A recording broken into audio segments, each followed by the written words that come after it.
Hey guys, welcome back to my channel. Before we dive into the video, make sure to subscribe and ring the bell icon. Let's dive in. Imagine one normal Friday night at the bowling alley flips your family's world upside down, not with fights or drama, but with a quiet secret that changes everything. Stay tuned because this true story of betrayal might make you question the people closest to you. No one expects their life to change under neon lights and the sharp crash of bowling pins. But that Friday night at Maple Grove Lanes carried a quiet stress Emily Harper could not yet name. She had planned the evening for weeks, hoping to bring back a spark of fun into her family's routine. 12 years of marriage to Daniel had settled into something steady and practical, filled with school schedules, grocery lists, and polite goodnight kisses that once used to last longer. Their kids, Liam and Sophie, raced ahead toward Lane 6, laughing and fighting over who would bowl first, while Emily followed with a warm smile, believing that small family nights like this kept love strong. Daniel carried the shoes and joked with the kids, but there was a slight delay in his laughter, a faint distraction in his eyes that flickered every time his phone buzzed in his pocket. Emily noticed it, but told herself it was work stress. He had mentioned a new project, long hours, pressure from management. She chose trust because trust had always been easy for her. The first game began with cheerful teasing, high fives, and playful groans over gutter balls. And for a moment, everything felt normal again. Emily watched Daniel carefully when he thought no one was looking. He smiled at the kids, yet something about his expression seemed distant, like a man standing in two places at once. When her turn came, she bowled a clean strike, and Daniel clapped proudly, wrapping an arm around her shoulders in a familiar gesture that still felt comforting. Yet even that hug seemed lighter, shorter. Halfway through the second game, Emily offered to grab drinks and walk toward the snack counter, weaving through families and teenagers, breathing in the scent of popcorn and soda syrup, unaware that those few steps would become the line dividing before and after. As she waited for their order, she glanced down the row of lanes and saw Daniel near the far wall, standing closer to someone than casual distance required.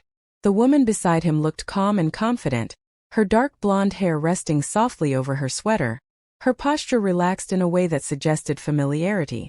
What if you caught your partner sharing a look with someone else that felt too personal? Keep watching because what Emily discovers next will keep you hooked. Emily slowed her breathing and watched without meaning to stare. Daniel leaned in slightly, his face softer than it had been all evening, his smile different, less playful, more personal. The woman laughed quietly at something he said, and Daniel's eyes held hers in a way that felt intimate, even from across the room. It was not dramatic. They were not touching. Yet, something about the air around them felt charged with private meaning. When Daniel noticed Emily watching, his body straightened quickly, like someone pulled back into place, and the woman stepped away with a polite nod before turning toward another lane. Emily collected the drinks with steady hands and walked back, her heart beating faster than it should have for such an ordinary scene. She placed the cups down and met Daniel's gaze. "Who was that?" she asked lightly, keeping her tone smooth for the children's sake. Daniel answered too quickly, calling the woman Claire and explaining she worked at his office.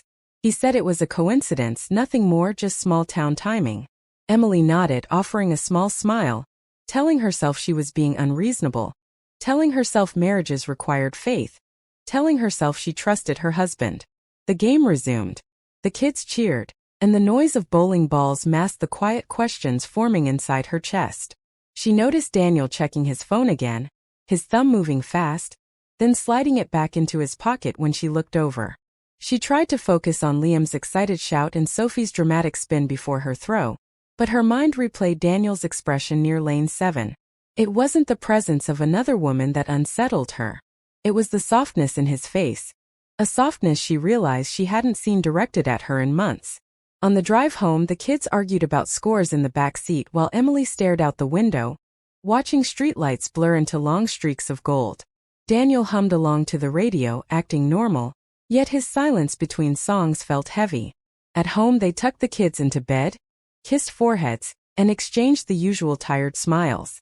Later, in the quiet darkness of their bedroom, Emily lay awake, listening to Daniel's breathing beside her. She remembered how their love once felt urgent and bright, how he used to reach for her hand without thinking, how their conversations used to stretch long past midnight. Somewhere along the years, routine had replaced wonder and responsibility had dulled spontaneity. She wondered if she had changed too. If motherhood and schedules had made her less interesting, less attentive. She hated that thought but could not stop it from forming. Daniel shifted in his sleep and turned away slightly. And even that small movement felt symbolic. Emily stared at the ceiling and replayed the moment again. Claire's laugh, Daniel's lean toward her, the quick straightening when caught. Could mean nothing. Could mean everything. The hardest part was not knowing. She did not want to accuse him unfairly. She did not want to become suspicious or bitter. She wanted to believe that what she saw was harmless. Yet her instincts whispered that something had shifted long before that night.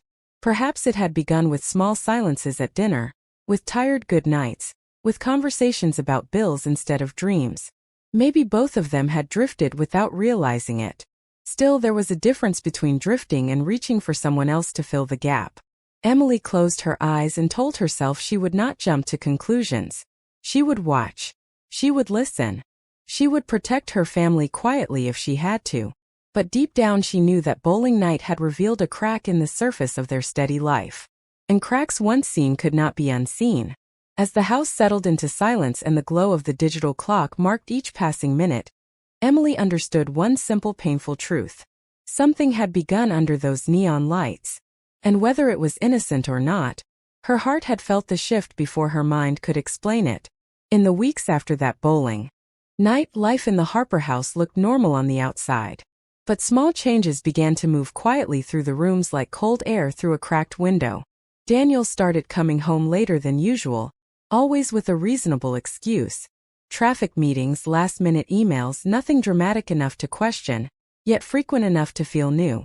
Emily tried to keep her routine steady for the kids, packing lunches, helping with homework, smiling at dinner. But she could not ignore how often Daniel's phone lit up beside his plate. He would glance at it quickly, sometimes smile, sometimes type back fast, then flip it face down as if the screen were suddenly too bright.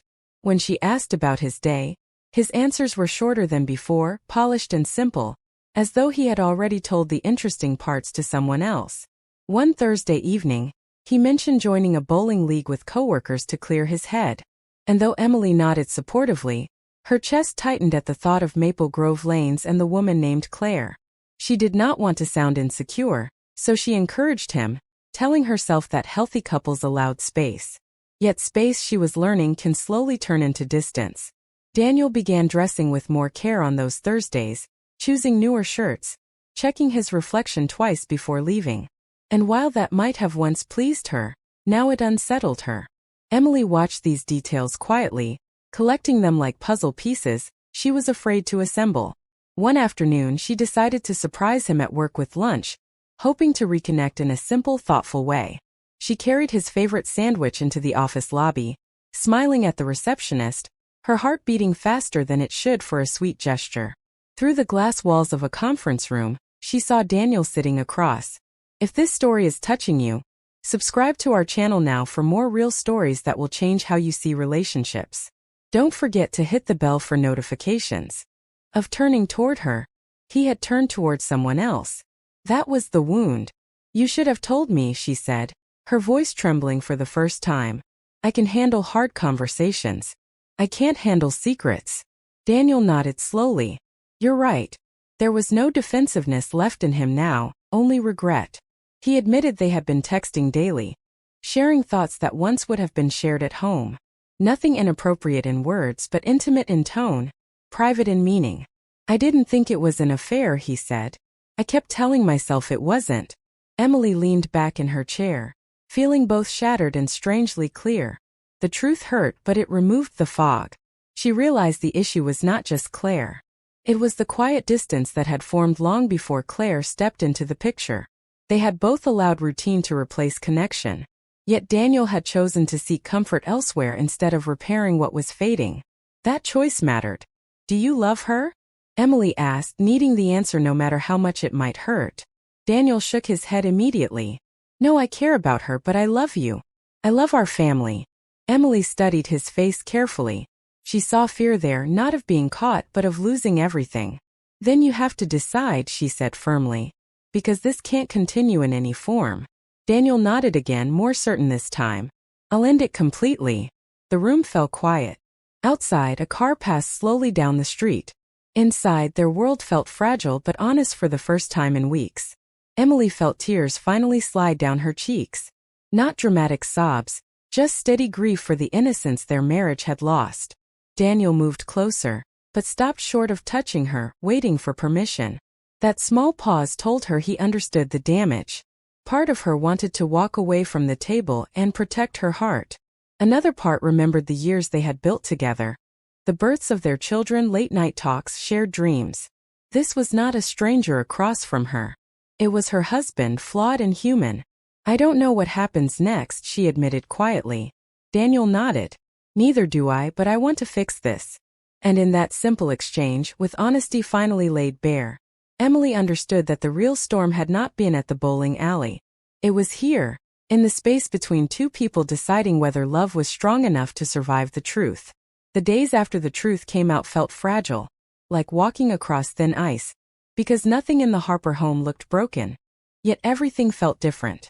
And Emily moved through each morning with quiet strength. While Daniel carried visible regret in his eyes, he sent the message to Claire. The very next day, clear and respectful, ending all contact and taking responsibility for allowing things to cross emotional boundaries. And he showed Emily before pressing send, not as a performance, but as proof that he understood trust had to be rebuilt with action, not promises.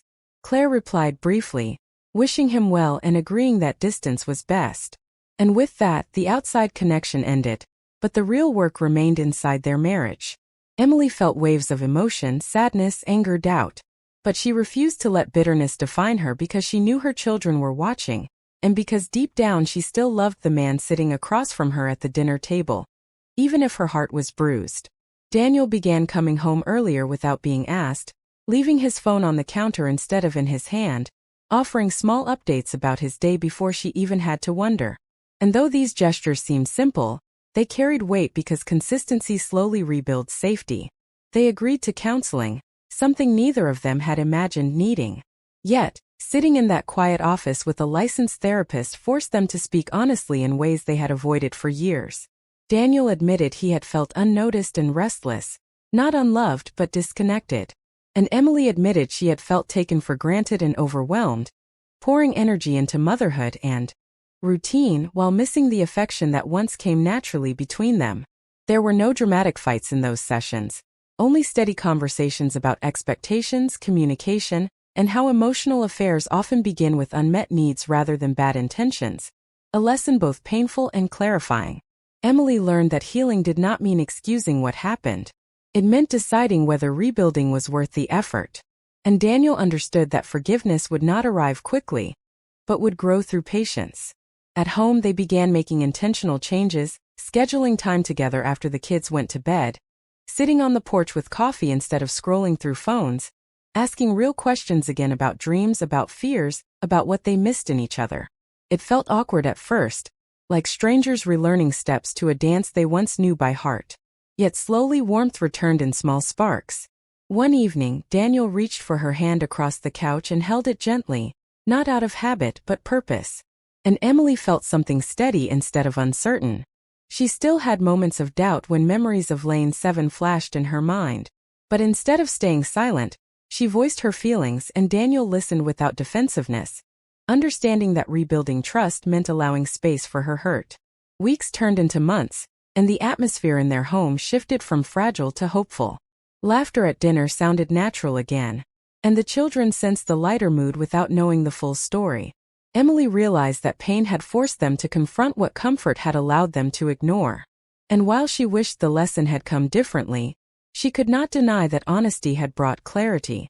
One Saturday afternoon, Daniel surprised the family by suggesting they go bowling again. And for a second, Emily's heart tightened at the thought, but she agreed, knowing that avoiding places would not heal wounds. Maple Grove lanes looked unchanged. The same neon lights, the same music, but this time Daniel walked beside her with steady attention, carrying her ball along with his own, making small jokes that felt genuine. As Liam cheered over a strike and Sophie spun dramatically before her turn, Daniel slipped his hand into Emily's and squeezed it softly, a quiet reminder that he was present, fully present. She studied his face under the bright lights and saw intention instead of distraction, humility instead of distance. There was no dramatic speech, no grand apology in that moment, just the steady rhythm of family laughter and the simple act of standing side by side. Emily understood then that love after betrayal does not look like fairy tales. It looks like choice repeated daily through effort and honesty. She knew scars would remain, but scars are proof of healing, not weakness. As they left the bowling alley that night, the cool air brushing against them, Daniel wrapped an arm around her shoulders and asked softly, "Are we okay?" Emily looked up at him, thinking of the long conversations, the tears, the counseling sessions, the quiet evenings spent rebuilding what had almost slipped away. "We're working on it," she replied with a small but sincere smile. And that felt true. Their world had been shaken by emotional infidelity, but it had not collapsed. Instead, it had forced them to see each other again, not as roommates or routine partners, but as two imperfect people capable of choosing each other with intention. And as they drove home with the kids laughing in the back seat, Emily realized that the night that once threatened to break her family had instead become the turning point that taught them how to protect it. Because love is not defined by never facing temptation or distance, but by the courage to return, repair, and stand together when everything feels uncertain. Hey, if you're loving these true stories, subscribe to our channel right now and hit like to support more content like this.